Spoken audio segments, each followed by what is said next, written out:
The China and Taiwan conflict. Before discussing, we will see the history of the China and Taiwan, the major cause of the conflict. China और Taiwan दो ऐसे मुल्क हैं जो खुद को जो है वो चाइना कहते हैं कि ताइवान कहता है कि वो असल चाइना है और चाइना कहता है कि वो असल चाइना है। ताइवान अपने आप को रिपब्लिक ऑफ चाइना क्लेम करता है और चाइना हमारा पीपल्स रिपब्लिक ऑफ चाइना भी वो कहता है कि ताइवान जो है वो चाइना का हिस्सा है और वो उसको रिप्रेजेंट करता है। इसके अलावा जो लोकेशन है, अगर हम लोकेशन की बात करें ताइवान की, तो ताइवान साउथ ईस्टर्न कोस्ट है, चाइना में है और 150 किलोमीटर तकरीबन डिस्टेंस है दोनों में। और रकबे के लिहाज से चाइना ज़्यादा बड़ा है, दुनिया का तीसरा बड़ा मुल्क है चाइना। लेकिन आखिर जो एक छोटा सा जजीरा नुमा मुल्क जो है वो ताइवान, वो इतना बड़ा मसला क्यों है, वो क्यों उसको हासिल करना चाहता है, आखिर क्या वजह है दोनों के दरमियान में इतनी कशीदगी की। ताइवान जो है वो शुरू से ही बड़ी ताकत जैसे जापान के कब्जे में रहा। अगर हम इसकी हिस्ट्री के बारे में देखें तो पहले 1621 से 1661 तक डच कंपनी यहाँ पे काबिज रही। उसके बाद चाइना की सबसे बड़ी डायनेस्टी जो जिंग डायनेस्टी है 1683 से 1895 तक, जो एक लंबे अरसे तक जहाँ पे रूल करती है। चाइना और ताइवान उस वक्त एक ही होते हैं और दोनों पे जिंग डायनेस्टी रूल करती है। फर्स्ट सिनो जापानीज वॉर में 1894 से 1895 तक होती है।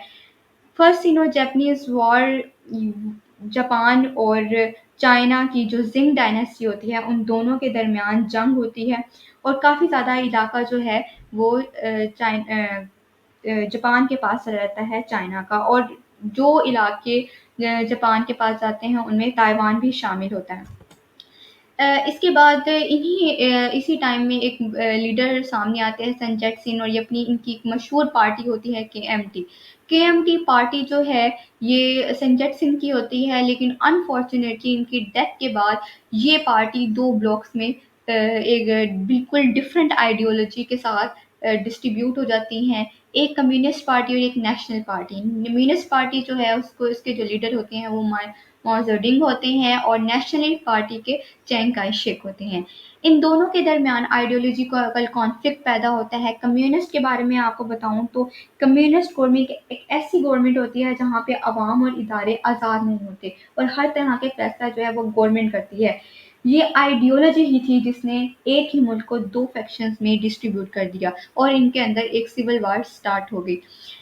ये सिविल वॉर जब स्टार्ट होती है इसका फ़ायदा जापान फिर से उठाता है और इन दोनों के इंटरनल क्लैशेस की वजह से जो चाइना होता है वो काफ़ी वीक हो जाता है और इसका फ़ायदा जापान उठाता है। और सेकंड सिनो जापानीज वॉर 1937 से लेकर 1945 तक अगेन जारी रहती है और इसके नतीजे में काफ़ी ज़्यादा इलाका जो है वो फिर से जापान के पास चला जाता है और मंचूरिया तक का इलाका, और मंचूरिया में जापान की एक पपेट गवर्नमेंट एस्टेब्लिश होती है। काफ़ी ज़्यादा जो इलाका है वो जापान ऑक्यूपाई कर लेता है सिर्फ उनके इंटरनल क्लैशेस की वजह से। लेकिन in second synonym Japanese war के अंदर जो है चाइना और नेशनलिस्ट और कम्युनिस्ट पार्टी दोनों मिलके खिलाफ लड़ती है जापान के, लेकिन फिर भी उनको शिकस्त होती है इसमें। जो बट 1945 की अगर बात करें तो यहाँ पे जो जापान है वो सरेंडर कर देते हैं और एटॉमिक बॉम्ब जब नागासाकी और पे हमला होता है और हिरोशिमा, तो उस टाइम पे जापान जितने भी इलाके उसने लिए होते हैं उनको दोबारा से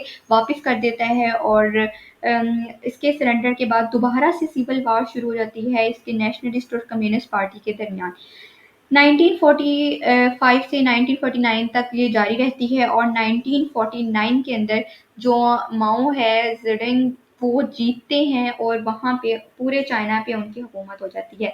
जबकि चैंग काई शेक जो होते हैं नेशनलिस्ट पार्टी से बिलोंग करते हैं और जो माओ होते हैं उन्होंने रशिया से मदद ली होती है नेशनलिस्ट को दबाने के लिए, और यही वजह थी कि वो जीत जाते हैं 1949 के अंदर और पूरे चाइना पे उनकी हुकूमत हो जाती है। और जो चैंग काई शेक होते हैं वो ताइवान की तरफ भाग जाते हैं और वहाँ पे अपनी हुकूमत कायम कर लेते हैं। और ये ताइवान में आज जो लोग हैं वो वही लोग हैं जो चाइना से आए थे कभी और उन्होंने यहाँ पे अपनी हुकूमत कायम कर ली। और इनका ये क्लेम था कि ये पूरा जो चाइना है इनका है और ये जो है वो माओ से दोबारा से जो है वो अपना इलाका वापस लेंगे। यही वजह है कि जो ताइवान के लोग हैं वो चाइना पे क्लेम करते हैं, और जो चाइना है उसे अपना टूटा हुआ एक प्रोविंस कहता है, और दोनों यही क्लेम करते हैं कि ये उनका पार्ट है, और ये एक दूसरे को चाइना कहते हैं।